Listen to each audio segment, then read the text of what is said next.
Hey everybody, what's going on? Hellmite here, bringing you another video from Grab the Lantern today, and today we're back at it again with the Legends of Runeterra content, and we're bringing you a deck that actually has been making the rounds in the community that's been quite popular as of late, so I felt like I wanted to take it for a spin as it's sort of a fun twist on a deck archetype that exists before. This is a Gentleman's Barrier deck. Now, if you're wondering why this is a Gentleman's Barrier deck and not just a Barrier deck, it's because the previous version of this deck, the Demacia Ionia Barrier deck, starred Fiora as the main win condition of the deck. And no one likes Fiora, let's be real. You don't like her in Legends of Runeterra, you don't like her in League of Legends, she's obnoxious, she has to have the words "win the game" printed on her, and the whole game becomes about whether or not you can remove the Fiora.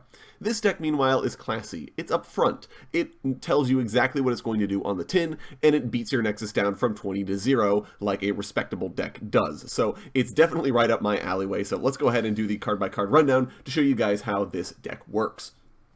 First and foremost, up here at the 1 mana mark, we're running 3 copies of Fleetfeather Tracker here. Now this is a 2/1 that when you summon another ally, it gains Challenger. This means you can drop it turn 1, seeing what your opponent does. Then on turn 2, you can play something like a Brightsteel Protector, grant it Barrier, and grant it Challenger, and then pick off an enemy unit for free. It also means that there's some limitations in how it can be good later in the game, because having a Challenger in the later game is super good, because it can just grab a big threat that would otherwise trade out with one of your win conditions like Jarvan. With Fleetfeather Tracker, which you don't really care if it lives or dies, great card all around. 3 copies of Greenglade Caretaker. It's a barrier deck. You're going to run Caretaker. It sort of becomes an alternate win condition in the deck if you're able to play lots of barriers and keep her alive for a long enough period of time. And your opponent doesn't really want to deal with it because it's only 2 health, but also they kind of have to deal with it at some point, because if she's swinging it at 9 damage, they have to block it or they have to do something about that. They can't just take that. So definitely a good card to have in a barrier deck. 3 copies of Brightsteel Protector. Obviously, this grants another ally barrier. Feels super bad to play on an empty board, but it's super good otherwise by just granting allies barrier and allowing them to either attack or block freely, and has a lot of synergies with other cards in the deck, as we'll get to.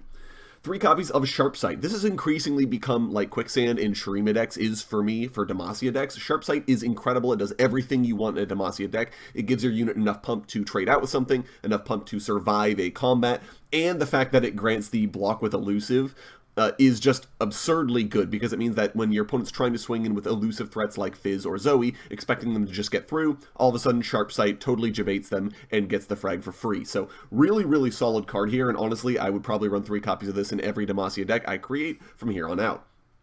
2 copies of Single Combat. We've talked about a little bit why this card is super good, but especially if I have a card with Barrier that attacks, my opponent doesn't block it because they don't want to, because it's got Barrier, so it kills whatever it blocks for free. Then you play Single Combat and it doesn't matter, you're still trading out. Also a little bit of value to be had with this and Rivershaper, which we'll get to here in a sec.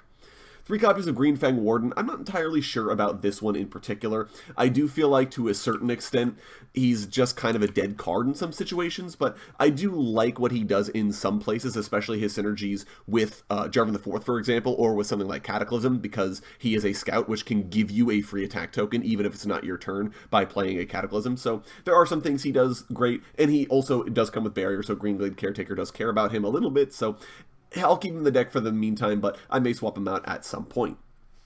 3 copies of Laurent Protege. Now, this is a really solid card. I feel like this has been playable for the entirety of Legends of Runeterra's existence. A 2/4 Challenger means he's able to grab lots of units, either kill them or otherwise prevent them from killing him. He just does a lot of things this deck really wants to do, so really, really solid, and definitely want to be playing him in a barrier deck because he does allow me to be a little bit more flexible in how I approach combats.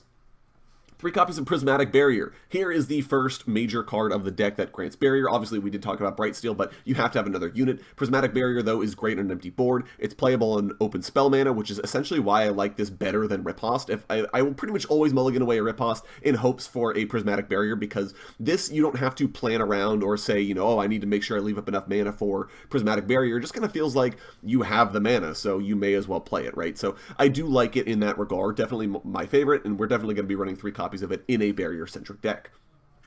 3 copies of Rivershaper. Now, this card is really good in this deck. Now, ordinarily, the biggest problem with Rivershaper is that he strikes once and then dies, because he's only got 2 health. So, essentially, he may as well be a last breath draw card, which isn't ideal. However, the best advantage he has in a barrier deck is that, hey, turns out he can be granted barrier and then survive and draw you into your other barriers to keep him alive for longer. And if your opponent doesn't block him because he's got barrier, then you can play something like single combat. He strikes again, draws you another spell, and all of a sudden you've got such a massive card advantage over your opponent that you just kind of win the game off of that because you've just drawn into all of your barriers, all of your cataclysms, all of the powerful spells in the deck. So definitely a super, super solid card in this deck in particular. I feel like a lot of other Ionia decks may have problems getting Rivershaper to work, but this deck definitely exploits this guy. 2 copies of Golden Aegis. Now, again, I've talked about this a little bit. It's too powerful that I want to, or it's sort of situational. I don't necessarily want to be drawing it in every single game, so that's why it's at 2, but it's still an incredibly good card. I feel like this is another card that just goes in any Demacia deck by letting you rally, giving the ally barrier. Really, really solid card, so definitely want it here in the deck. 3 copies of Riposte. I'd like this a little bit less than Prismatic Barrier, as I said, but the advantage it has is it does give +3/+0, which really allows you to trade up with something that your opponent's thinking, even if he has a Prismatic Barrier, he can't kill my guy. It's Riposte instead, and that guy is dead, or for cheesing through just a little bit more damage in order to finish off an opponent, so definitely want to be running it at 3 copies again, of course. 3 copies of Shen. Now, Shen is a weird champion because he sort of never has a champion fantasy of his own. He's almost exclusively used in order to keep another offensive threat alive like Fiora or Zed to kind of win the game off the back of his support triggers. But in this deck in particular, he can kind of have a lot of value just in that he gives allies riposte, essentially, whenever they gain barriers, which does mean that when he gets flipped, he really can kind of help end the game and give your units a lot of power pumping out of nowhere, which is a really powerful effect as well. His champion spell isn't ideal, but if you are drawing into multiple Shens, Stand United is a really good way of not only flipping the first Shen, but also in keeping the Shen alive long enough to see the flip. So definitely a solid card to have in the deck, and one of the reasons why this deck works. A single copy of Spirit's Refuge here. Honestly, I completely forgot I was even running this, but I don't feel like I want to have multiple copies of, or 3 copies of Single Combat or of Golden Aegis, so here we are.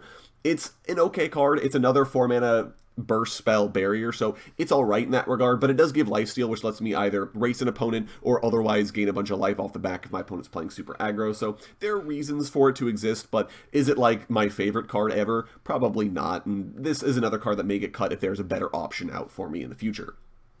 3 copies of Jarvan IV. This is the main win condition of the deck here. The whole point of Jarvan IV is essentially to play him out, get him flipped immediately, because obviously you're blocking a lot of units with, or you're being blocked and all of your units have barrier, which means that they're surviving the blocks, which makes this deck actually super, super good at flipping Jarvan early, and then Jarvan just will kind of win the game off the back if he's flipped because of how consistent he becomes with creating you free card advantage with the cataclysms in hand. He gains barrier whenever he challenges something at that point, so he's just kind of killing a unit a turn before he even goes to combat, which is incredibly good and just kind of lets you end the game off the back of that. So I do like how he plays a little bit better than the Fiora, because if Jarvan dies, you're kind of sad, but that's alright. You have some other options in order to end the game. The Fiora deck, meanwhile, you basically have to have the Fiora to win, so I do like how he plays in the deck a little bit better.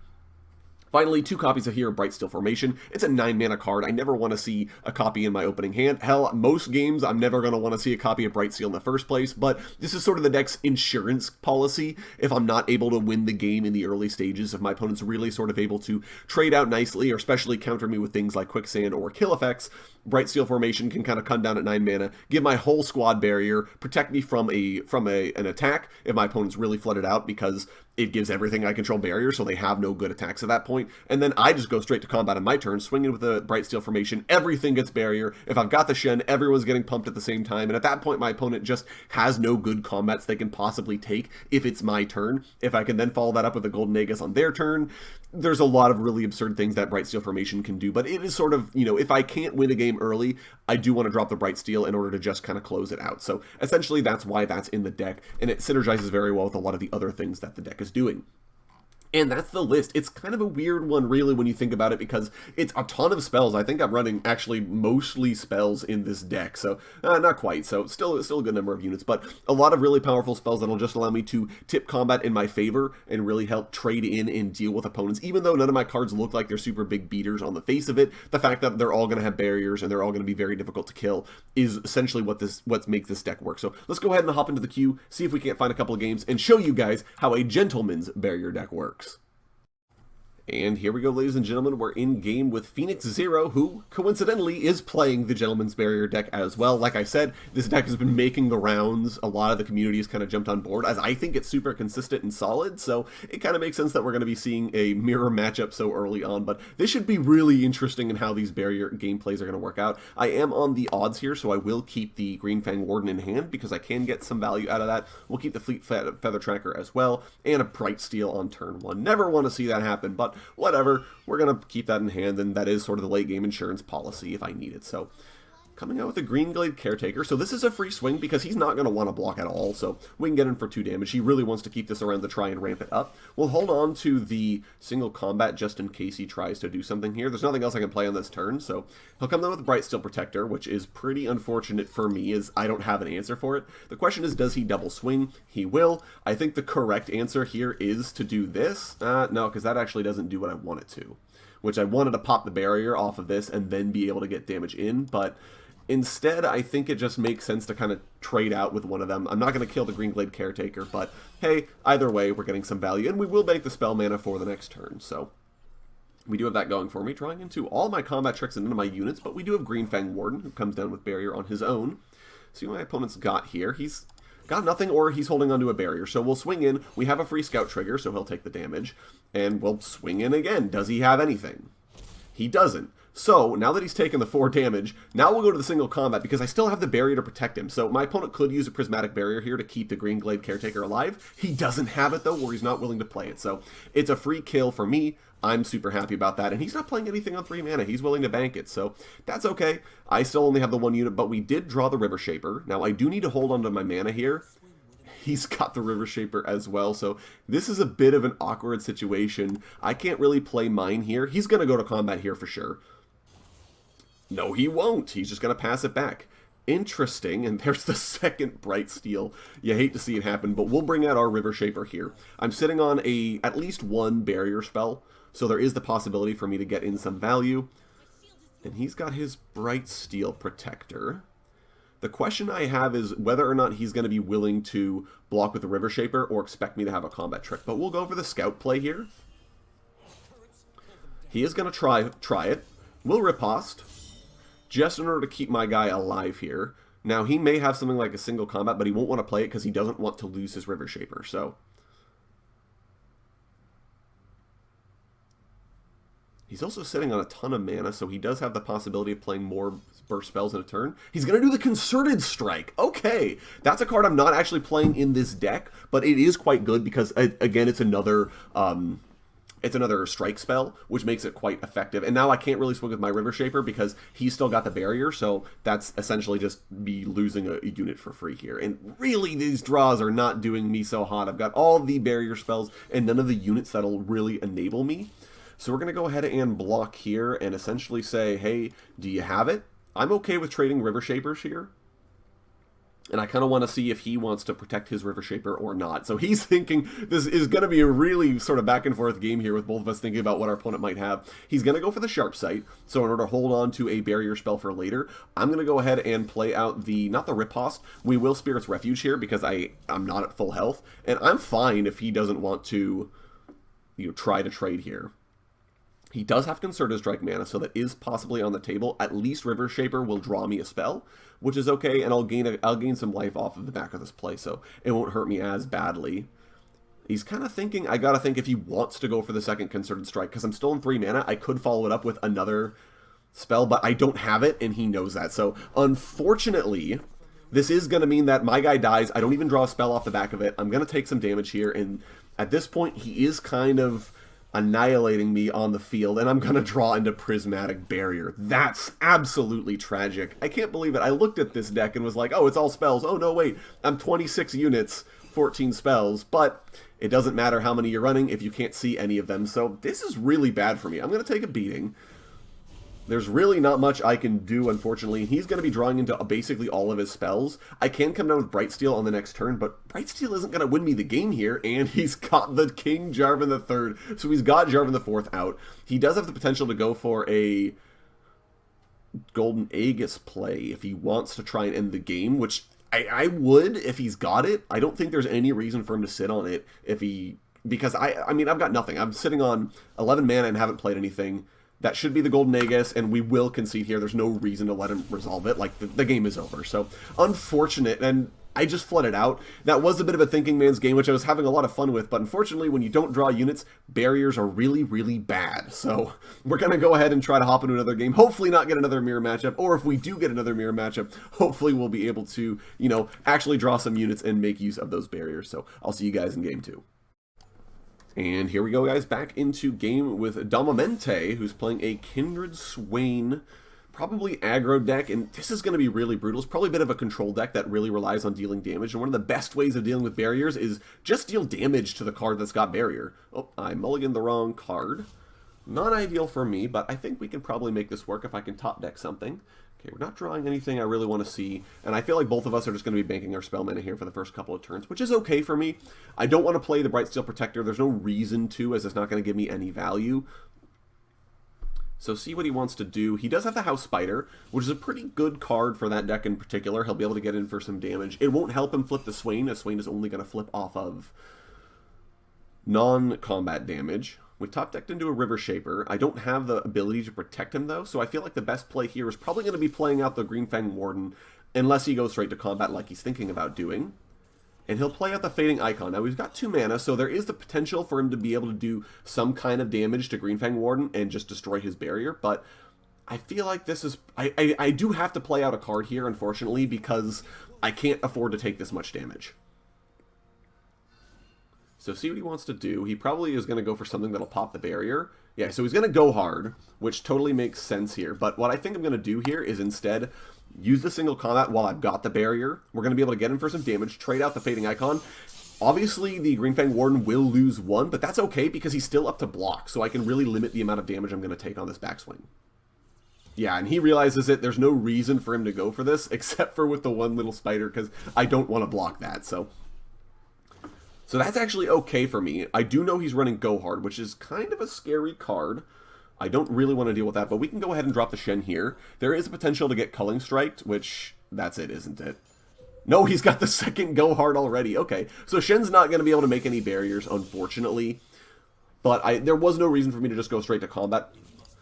We'll go ahead and swing with the Shen. I don't think he has anything that can really deal with it. I just get to kill a unit for free. Unless he's got something, he does have the possibility of going for a Scorched Earth now that Shen's taken some damage, which would be pretty tragic, but barriers can't protect Shen either way. He's actually going to Glimpse Beyond. Okay, so he's going to reload the hand. I was just about to say, I've got hand advantage even if he does kill him, but he's going to be able to get some more value here.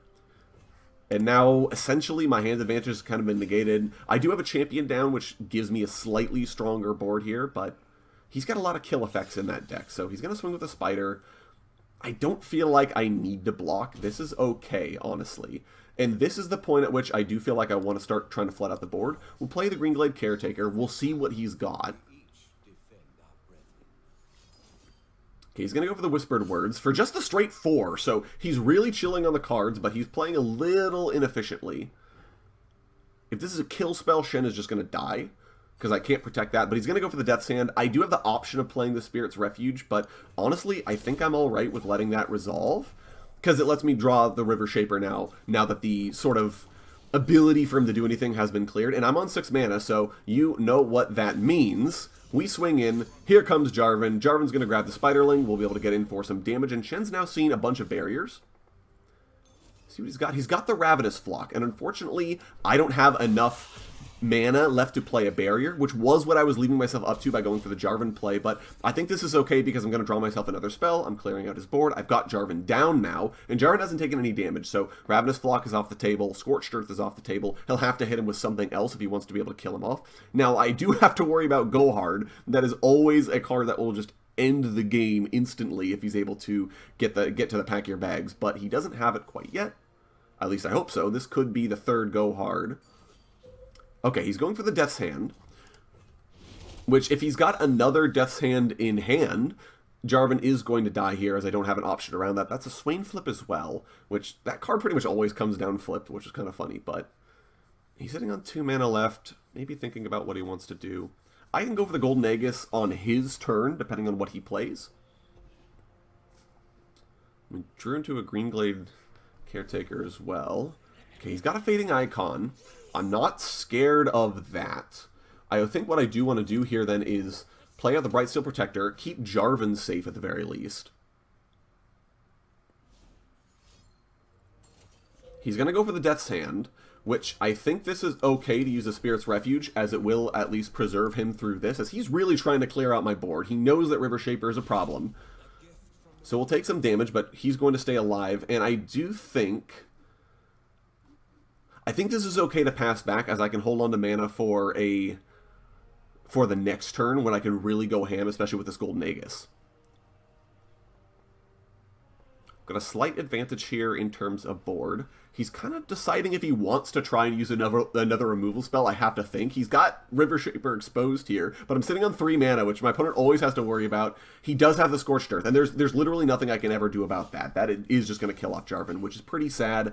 But I will play out the Greenglade Caretaker here, because now I'm not super concerned about the Golden Aegis. I'm not going to be able to end the game with a handful of units here. So, sitting on 8 mana now. So we'll go ahead and Brightsteel Protector, give the Rivershaper Barrier, and that is going to pump up my gal as well, Greenglade Caretaker. I don't know why that's such a hard name for me to remember. And he's mulling over his options. I'd be surprised if he wasn't sitting on a champion. Yep, there is the Swain, of course. Depending on what he blocks, though, I can trade out with this with the Riposte I've got in hand. So this is not the easiest thing for him to deal with. I feel like the best solution for me here is actually to just go to combat and see what he's got. That's a big tempo drop for him to try and do this. And he's trying not to let himself get jebaited by a Riposte. So, see what he's going to play. He's on 4 mana. I don't think there's much he's got. Okay, he's going to go for the Glimpse Beyond, so my guy won't even strike. He wants to get the Greenglade Caretaker. I think, Riposte her. To keep her alive, she's going to get quite big, which means that if I go for the Golden Aegis here on the backswing, because I know my opponent's like almost out of mana, I can really get in for some damage. And I have a lot of units that can block out on the Swain as well, so I'm not super concerned about potentially what could happen. We'll go ahead and Golden Aegis. He's still got 2 mana, but I know he doesn't have anything else, and he almost has to block the Caretaker. Yeah, so he will block. The question is, does he have any damage? He does not. So we'll draw into another spell with Rivershaper, Prismatic Barrier, and we're going to be able to get him all the way down to 4 life. Unfortunately, that was our turn, so I do have to survive one more, unless I can get like a Rivershaper strike into another Golden Aegis, which would be hilarious, but we'll see what he's got. On 9 mana now, too, so Brightsteel Formation is live, if I can draw into it. He's got the Leviathan, though, which is really, really bad for me. He cannot play the Swain, though, on this turn. So I'm just going to flood the board and essentially say, hey, can you stop me from getting through 4 damage when you're sitting on 1 unit?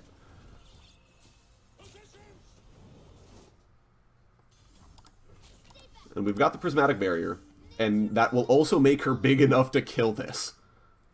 And yeah, he will concede there because he knows he can no longer get through enough damage. He doesn't have a wide enough board. We are going to be able to take that. So you can see kind of how that works, especially with Greenglade Caretaker is the alternate win condition of the deck. Jarvan got killed, Shen got killed. Greenglade Caretaker was a 9-power card that just killed everything in her sight with enough barrier support. So good to see we were able to run it back after that very disappointing last one. You guys can kind of see how the deck works, but we're going to play one more in order to kind of show you off a little bit more of how it's going to function. So stay tuned for Game 3. And here we go, ladies and gentlemen, Game 3 against I, who's playing the Lucian Azir deck. Now, this is a really scary deck that essentially uses all of the free ephemeral units that Shurima can produce in order to flip a Lucian incredibly fast, and this deck has the potential to just run me over early on. So I will keep this hand. I think this is actually a really good starting hand, depending on what he opens. I am on the odds as well, so I can prevent something like the Doomkeeper into 4 damage on turn 1 kind of strategy, and we're going to open with another Prismatic Barrier as well. So I have a lot of ways of keeping the Greenglade Caretaker alive. We can get in for some free damage here, and he doesn't have a lot of ability to kill her early on until I'm sitting on the 3 mana, so I can kind of bank some spell mana and feel pretty safe about this. Drawing into the second single combat, though, is a little disappointing. I would like another unit, and unfortunately he does have the Doomkeeper, so I'm going to have to take this 4 damage, unfortunately, and hope he doesn't have another Doomkeeper in his hand. But yeah, we're just going to go ahead and take it because there's not an awful lot I can do. I don't want to block with her because she'll just die. Oh, actually, I could have blocked the Sand Soldier, so that's a misplay on my part.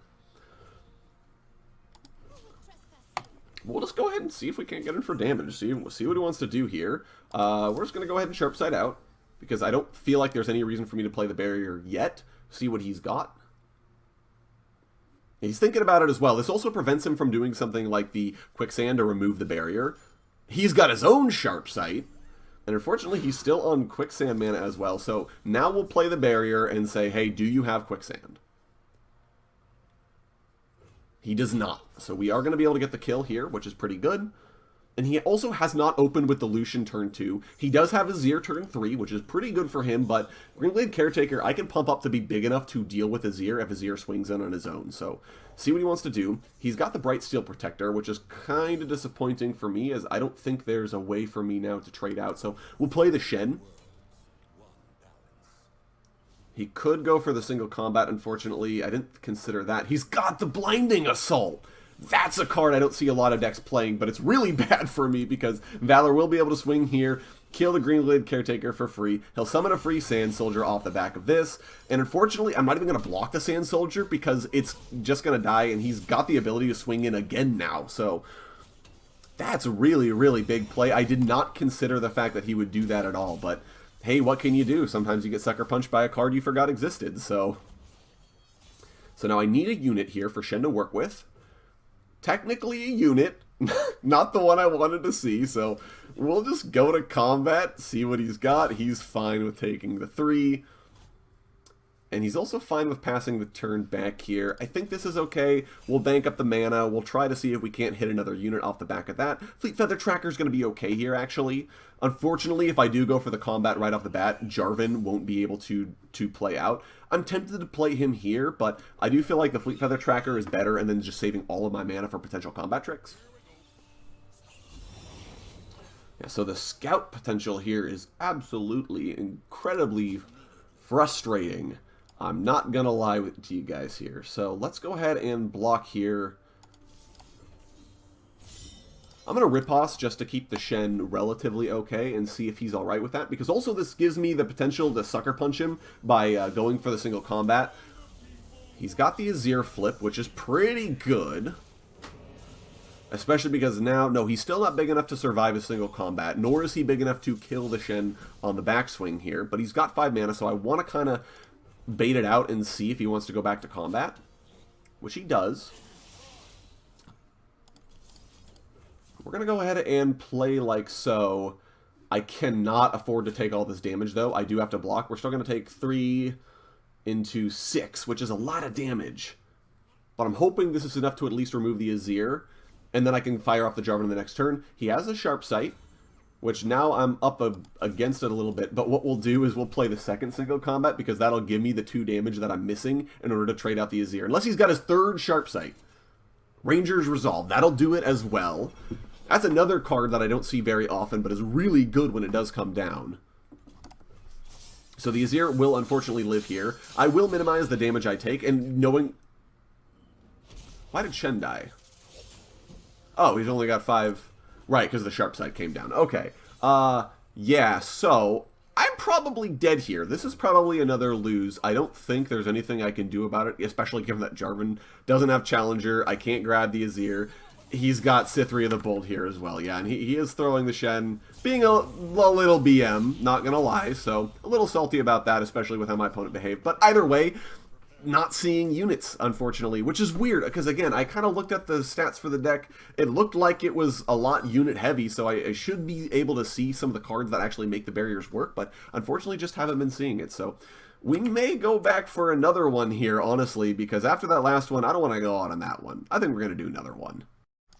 And here we are back for the final game of this episode, regardless, win, lose, however it goes, versus Yumizimiho, or something. I must have butchered that name entirely, but playing a really interesting Karma Zoe deck. This is not particularly ideal, but we'll keep the Laurent Protege. We're going to mulligan away the Rivershaper in the hopes of getting some degree of spell support here into another Protege, which is fine because Protege is one of Zoe's worst nightmares, as he can come down, grab her, and just force her to fight, which Zoe can't do anything about. So we'll go ahead and swing in.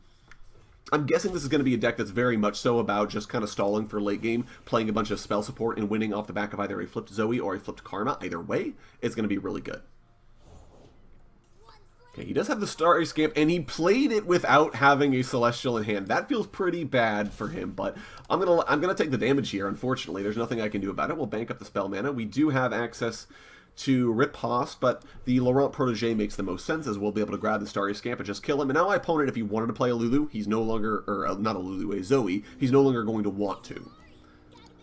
Unfortunately, he does have a second one. He's going to play it as well, so we are going to have the Protege just kind of kill him off. That's making progress towards Jarvan's quest. And soon my opponent wants to bring out here. I can bring out the Shen on the next turn, and we do, of course, have the single combat. So I do have the ability to kind of trade out with someone, and he's just sitting on his mana. He has nothing he actually wants to play, so we'll bring out the Shen.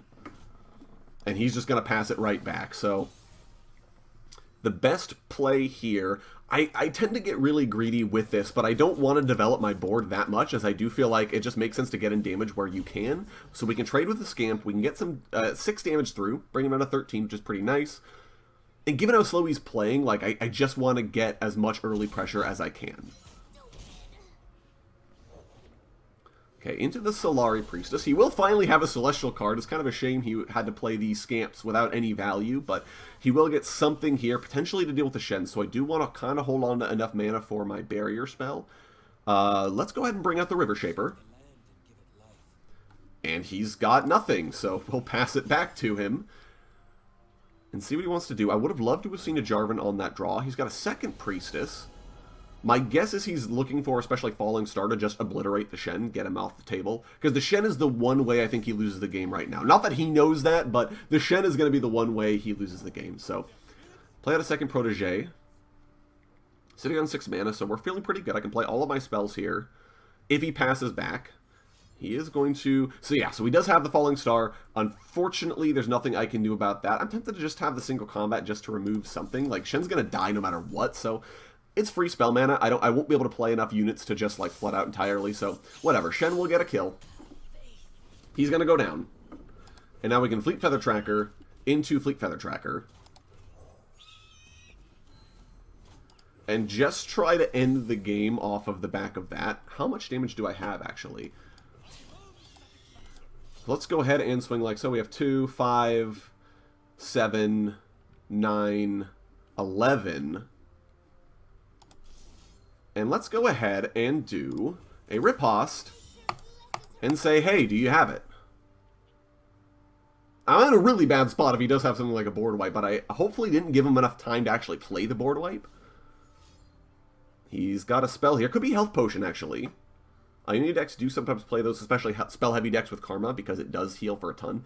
He's thinking over his options. He's got plenty of spells here.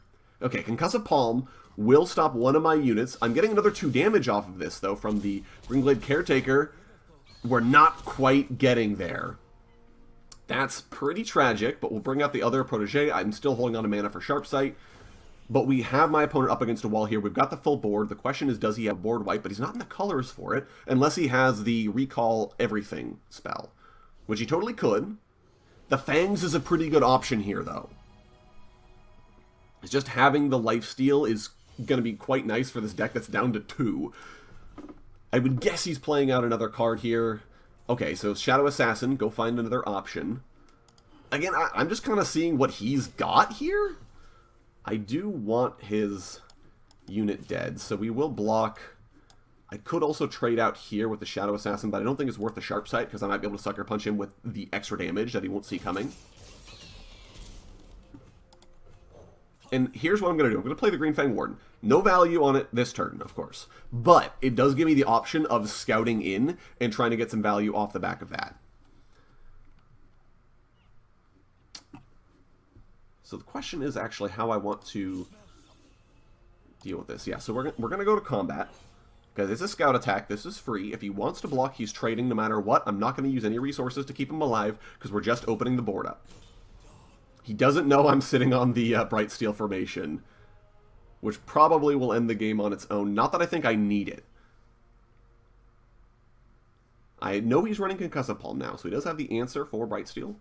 And he's got enough mana to play too, so the question, he's trying to figure out how much he can play and get away with. Okay, Crescent Strike is a good option here, as I have no answer. It's going to block the 2 biggest guys, but it does mean I can now play Brightsteel. That's a really big Greenglade Caretaker now, because everyone got Barrier, of course. Does he have a second Crescent Strike? Okay, Concussive Palm will also work here. And unfortunately, that means I will not have enough damage to finish things off. We will try to get in for as much damage as we can and clean out his board. And he is almost enlightened, though, which does mean that if he plays the Karma at the end of this turn and then has a lot of like healing spells, for example, that he's going to heal so much. He's got another Fangs that will keep him in the game. We're so close, but the longer this game goes, the better his deck is going to perform. So I'm definitely up against it here, little guys. And Karma, every time you see Karma, it's always some kind of cheesy like combo type deck. So trying to see what he wants to come out with. He is enlightened, so if he plays the Karma, she's going to flip. He's going to Moon Silver to reduce the cost on something. Okay, he will play out the Karma. So he does have his, whatever combos he's going to try and go for are now online, which I would guess maybe something crazy like Dusk and Dawn. I'm not going to play anything here yet because he's sitting on a lot of mana. I kind of want to see what he wants to go for.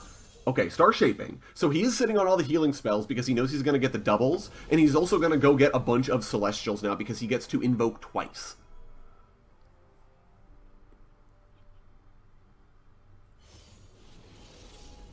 Yeah, so here he goes. So I actually do have to play the Shen. I'm going to obliterate the Laurent Protege, who's already taken damage, because I can't afford to wait at all before going to combat on my next turn. I just have to swing in and try to kill him, because he's healed a lot, and he has the potential to heal even more now. The question is, does he want to swing? He does. No, he doesn't, because he's realizing, yeah, that's not a good idea. So we'll play out the Shen here, which I can flip Shen as soon as I go to combat because of Brightsteel. So here we go. I'd love to see Golden Aegis or Jarvan. We saw the Jarvan. So here's what we want to do. I don't actually need to swing with him because we can get the Jarvan down. So we'll get the Jarvan flip here. Hopefully we can kill off the Karma as well, as that will really put a damper on his ability to do anything. Greenglade Caretaker now, if it's not blocked or not stunned, will just end the game. Shen is flipping now. We're watching a 20-minute unskippable cutscene here just for me to go to combat. Jarvan gained Barrier on top of Barrier. He's going to go for the Karma's Inside of Ages. Try and draw as many spells as he can. He's looking for any degree of healing, but if that Greenglade Caretaker connects with him, he just dies. So he needs a Concussive Palm. He needs something that will prevent her from getting in. Okay, Moonlit Affliction. That's a good option. That'll silence my units. So we can now afford to take the damage from them, but is it enough? He's still taking enough to die. And he knew it, he did the math, but whew, that the ability to clone those spells is so scary, but at the end of the day, we were able to kind of get the Jarvan down, get the Shen down, get the Caretaker pumped up, and the problem with that kind of Karma deck is that you're really hoping to survive long enough to get to your combos and get to your sort of silly late game, but you give up so much pressure that you get forced into bad situations and bad trades and have to play cards inefficiently because otherwise you just die. So even though we got the Karma down, he just didn't have enough at the end of the day. So good to have that final win. I hope you guys did enjoy the 4-game episode here. So let me know if this is like a good number for you guys, if you want to see fewer, if you want to see more, whatever. I'm still kind of playing with it. I felt like today, because all the games were pretty short, that it made sense, but let me know what you guys want to see more of down in the comments. I'd love to hear about it. And that is going to be it for the Gentleman's Barrier deck. I hope you guys enjoyed seeing it as I enjoy playing this deck. And if you enjoyed the video today, go ahead and leave a like. If you really enjoy the video, consider subscribing. I upload Runeterra content like this every Sunday, in addition to regular League of Legends content over the rest of the week. So definitely stay tuned for that if you guys are interested. Once again, thank you guys so very much for watching. I do appreciate it. And I'll talk to you all later.